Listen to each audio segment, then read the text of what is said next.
Hello again, friends, and welcome back. And we're well into our series I've entitled 66 Books.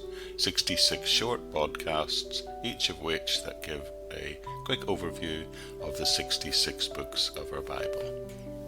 And today you've reached the book of Romans, a book of the righteousness of God.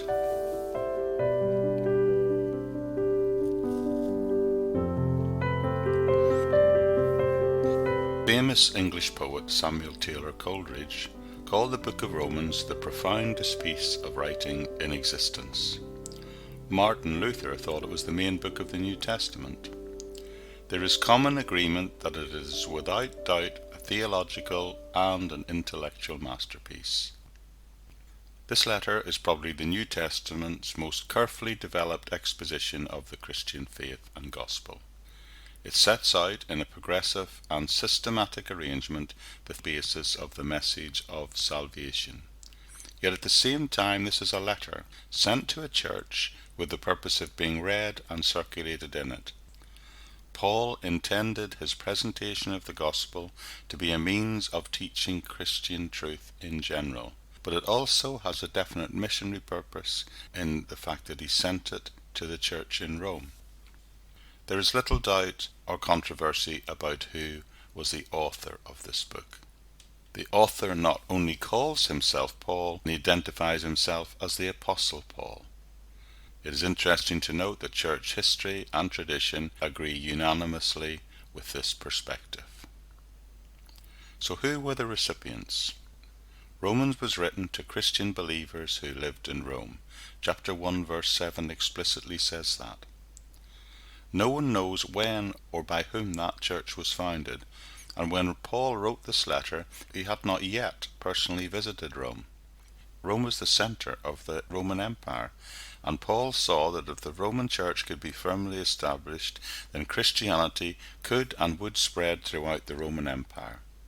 He therefore wrote to help the church understand its mission and to prepare it for the additional teaching that he planned to give it when he arrived. After spending some time in Rome, Paul planned to move on into unevangelized regions to the west, planning eventually to reach Spain. All of these facts point to the time of writing taking place during Paul's stay at Corinth. He did this for 3 months towards the end of his third missionary journey. It is evident from the text that some segments address Gentile Christians and other parts address Jewish heritage Christians. On the surface, it does not appear that there seems to be any specific internal problems that occasion the writing of this letter. However, there is some indication in the letter that the believers in Rome at least needed to be encouraged to live in harmony. The message of the book is righteousness. The message is God is righteous, righteous to justify, to sanctify, and to glorify, both Jews and Gentiles, and he does this always by grace. The literary structure of Romans is that of a letter. The format of most ancient letters were very straightforward. There was a greeting, a thanksgiving, a prayer, and then the main body of the letter, and then a final personal greetings and benediction. Paul follows that general pattern here.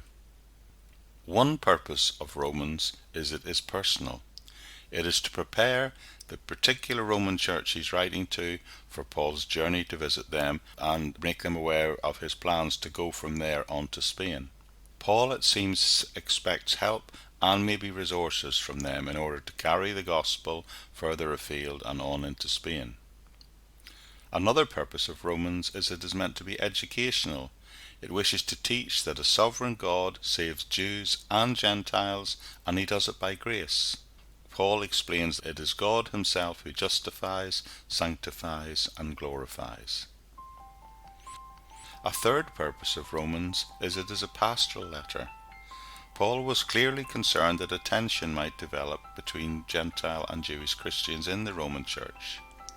Some years earlier, anti-Jewish feeling in Rome was so strong that the emperor expelled all the Jews from the city.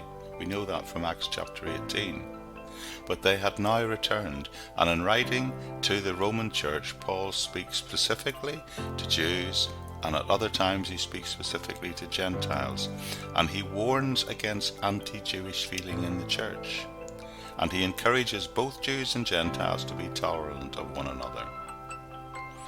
The gospel, he says, is for all people, equally, because all are sinners, whether Jew or Gentile. They can be saved, but they can only be saved by God's grace. So in summary, Paul wrote to the Roman church to prepare for his journey there and to teach them that God is righteous to justify and sanctify and glorify, and he saves both Jews and Gentiles by grace.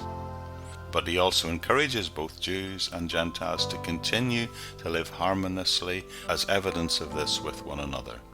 And since God justified us by grace through faith, we should obey him by living a loving and obedient life.